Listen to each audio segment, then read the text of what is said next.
Hey guys ಎಲ್ರಿಗೂ ನಮಸ್ಕಾರ. ಎಲ್ರು ಚೆನ್ನಾಗಿದ್ದೀರ ಅಂತ ನಾನು ಅನ್ಕೊಂಡಿದ್ದೀನಿ. RCB versus LSG post match ಅನಾಲಿಸಿಸ್ಗೆ ಸ್ವಾಗತ. ಮಗ ಏನ್ ಮಾಡಿದ್ದಲ್ಲ ಆರ್ ಸಿ ಬಿ ಏನ್ ಮಾಡಿದ್ರು ಬಿಟ್ರು, ಆದ್ರೆ LSG ಅವರಂತೂ ಏನೋ ಮಾಡ್ಲಿಲ್ಲ.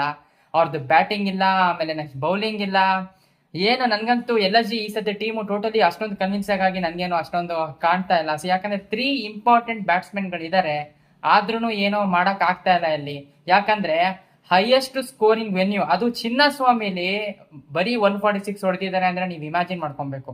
ಯಾಕಂದ್ರೆ 200+ ಸ್ಕೋರಿಂಗ್ ವೆನ್ಯೂ ನಮ್ಮ ಚಿನ್ನಸ್ವಾಮಿ, ಅದರಲ್ಲಿ 250 ಹೊಡಿಬಹುದು ಅಂತ ನಮ್ಮ RCB ಆಗ್ಲೇ ತೋರಿಸ್ಕೊಟ್ಟಿದ್ದಾರೆ. ಆದ್ರೂ 150 ಕೆಳಗೆ ಹೊಡಿತಾರೆ ಅಂತಂದ್ರೆ ಸೊ ನೀವೇ ಅವ್ರದ್ದು ಬ್ಯಾಟಿಂಗ್ ನೆನಪು ಥಿಂಕ್ ಮಾಡ್ಕೊಬಹುದು. ಯಾಕಂದ್ರೆ 4 ಜನ ಬ್ಯಾಟ್ಸ್ಮನ್ ಇರೋದು. ಸೊ ಒಬ್ರು ಬಂದು ಮಿಚೆಲ್ ಮಾರ್ಷು, ಅದಾದ್ಮೇಲೆ ನಿಕೋಲಸ್ ಪೂರಾನೋ, ಅದಾದ್ಮೇಲೆ ಈಡನ್ ಮಾರ್ಕ್ರಾಮ್, ಅದಾದ್ಮೇಲೆ ನಮ್ಮ ರಿಷಬ್ ಪಂತ್ ಅವರು. ಸೊ ನಿಕೋಲಸ್ ಪೂರಾನ್ ಅಂತೂ ನನಗೆ ಅವರಂತೂ ಫಾರ್ಮಲ್ಲೇ ಇಲ್ಲ. ಸೊ ಪ್ರೀವಿಯಸ್ ಅಡ್ಲೇಟ್ ಡೇಸ್ ಅಲ್ಲಿ LSG ಅವರು ಯಾವ ತರ ಪರ್ಫಾರ್ಮೆನ್ಸ್ ಕೊಡ್ತಾ ಇದ್ರು, ಸೊ ಈ ವರ್ಷ ನನ್ಗೆ ಅವರು ಅಷ್ಟೊಂದು ಕನ್ಸಿಸ್ಟೆಂಟ್ ಆಗಿ ಮತ್ತೆ ಅಷ್ಟೊಂದು ಆ ಫೈರಿ ಪರ್ಫಾರ್ಮೆನ್ಸ್ ನನ್ಗೆಲ್ಲೋ ಕಂಡು ಬರ್ತಾ ಇಲ್ಲ, ಅಷ್ಟೊಂದು ಕನ್ವಿನ್ಸಿಂಗ್ ಆಗಿ ಕಾಣ್ತಾ ಇಲ್ಲ. ಸೊ ಬ್ಯಾಟಿಂಗ್ ಅಲ್ಲಿ ಅಷ್ಟೊಂದೇನು ಇಂಪ್ರೆಸಿವ್ ಇಲ್ಲ. ಸೊ ಹೋಲ್ LSG ನನ್ಗೆ ನೆನ್ನೆ ಮ್ಯಾಚ್ ನೋಡಿದಾಗಿಂದ ಹೆಂಗನ್ಸ್ತು ಅಂದ್ರೆ, ನೆನ್ನೆ ಮ್ಯಾಚ್ ನೋಡಿದ್ಮೇಲೆ ಹೆಂಗನ್ಸ್ತು ಅಂದ್ರೆ ತೀರಾ ಒನ್ ಸೈಡೆಡ್ ಮ್ಯಾಚ್ ಆಗಿದೆ. ಸೊ ತೀರಾ ಒನ್ ಸೈಡೆಡ್ ಮ್ಯಾಚ್ ಆಗಿ ಕಂಪ್ಲೀಟ್ ಆಗಿದ್ದು. ಸೊ ನಾವು ಡೈರೆಕ್ಟ್ ಆಗಿ ಮ್ಯಾಚ್ ಸಮರಿಗೆ ಬರೋದಾದ್ರೆ, ಸೊ ಟಾಸ್ ಗೆದ್ದಿದ್ದು ನಮ್ಮ RCB. ಸೊ ಟಾಸ್ ಗೆಲ್ತಾ ಇದ್ದಂಗೆ ನಮ್ಮ ರಜತ್ ಪಾಟೀಲ್ ಅವರು ನಾವು ಬೌಲಿಂಗ್ ಮಾಡ್ತೀವಿ ಅಂತ ಅಂದ್ಬಿಟ್ಟು ಹೇಳ್ತಾರೆ.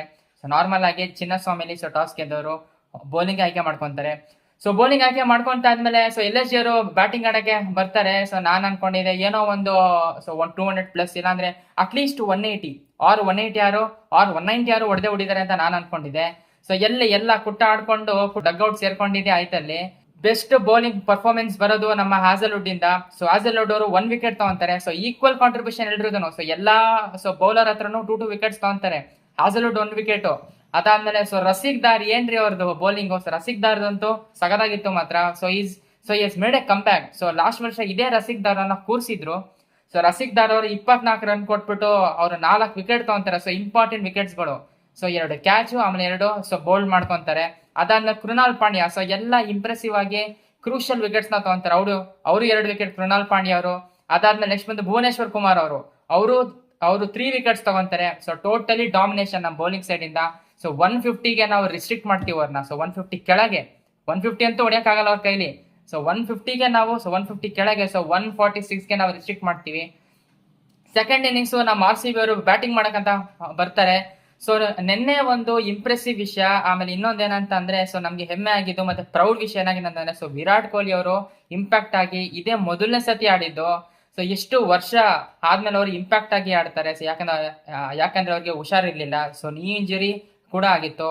ಅಷ್ಟು ವರ್ಸ್ಟ್ ಕಂಡೀಷನ್ಸ್ ಅಲ್ಲೂ ಇವನ್ ಪ್ರೀವಿಯಸ್ ನೈಟ್ ಅಲ್ಲೂ ಕೂಡ ಸೊ ಅವ್ರಿಗೆ ಅಷ್ಟೊಂದು it was not 100% well. So 100% good ಆಗಿರ್ಲಿಲ್ಲ.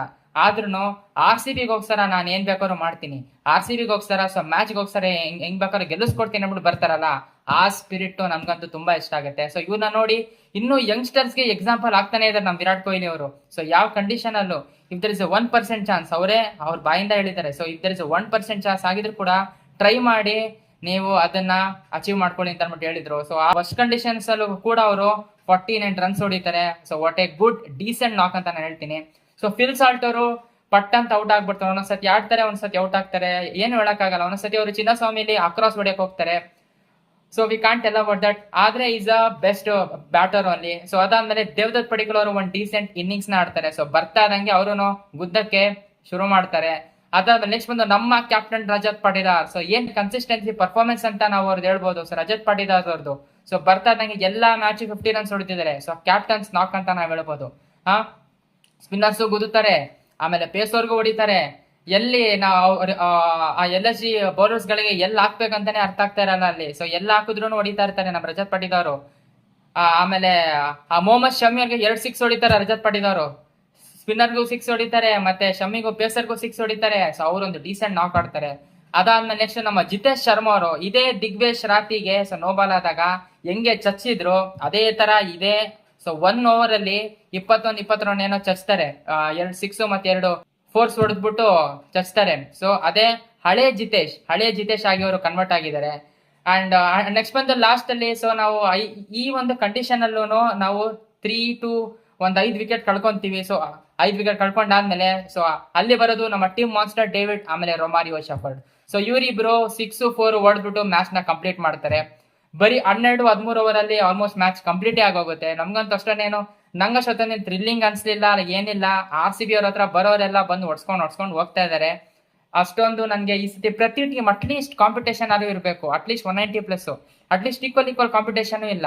So ಒಂದು ಡಾಮಿನೆಂಟ್ ವಿಕ್ಟ್ರಿ ಅದಾದ್ಮೇಲೆ ಒಂದು ಈಸಿ ವಿಕ್ಟ್ರಿ ಒಂದಿಗೆ ನಮ್ಗೆ ಹೋಮ್ ಅಲ್ಲಿ 4 ಮ್ಯಾಚು.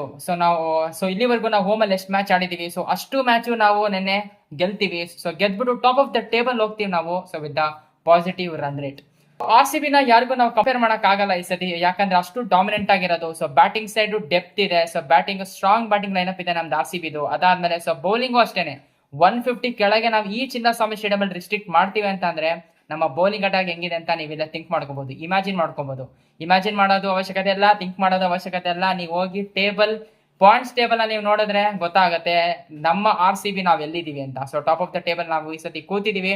ಸೊ ಇದಾಗಿತ್ತು ಇವತ್ತಿನ ವಿಡಿಯೋ. ಸೊ ಇವತ್ತಿನ ವಿಡಿಯೋದಲ್ಲಿ ನಾನು RCB versus LSG post match analysis ನಾನು ಹೇಳಿದ್ದೀನಿ. ಸೊ ಅಷ್ಟೊಂದು ಥ್ರಿಲ್ಲಿಂಗ್ ಆಗಿರ್ಲಿಲ್ಲ.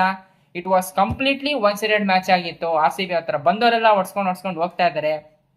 RCB ನ ಹೊಗಳ್ಬೇಕು ಅಂತ ನಾನು ಹೇಳ್ತಾ ಇಲ್ಲ, ಬಂದವರೆಲ್ಲ ಹೊಡ್ಸ್ಕೊಂಡು ಹೋಗ್ತಾ ಇದಾರೆ ಅಂತ. CSK ಫ್ಯಾನ್ಸ್ ಗಳಿಗೆ ಉರ್ಸ್ಬೇಕು ಅಂತ ನಾನೇನ್ ಹೇಳ್ತಾ ಇಲ್ಲ ಇಲ್ಲಿ, ಯಾಕಂದ್ರೆ ನಿಮ್ಗೆ ಸತ್ಯ ಕಾಣ್ತಾ ಇದೆ. ಅಲ್ಲಿ ಪಾಯಿಂಟ್ಸ್ ಟೇಬಲ್ ತಗ್ ನೋಡಿದ್ರೆ ಟಾಪ್ ಅಲ್ಲಿ ಯಾರಪ್ಪ ಇದಾರೆ, ಆಮೇಲೆ ಬಾಟಮ್ ಆಫ್ ದ ಟೇಬಲ್ ಯಾರೆಲ್ಲಪ್ಪ ಕಚ್ಕೊಂಡಿದ್ದಾರೆ ಅಂತ ಅನ್ಬಿಟ್ಟು ನಿಮ್ಗೆ ಅಲ್ಲಿ ಗೊತ್ತಾಗ್ತಾ ಇದೆ.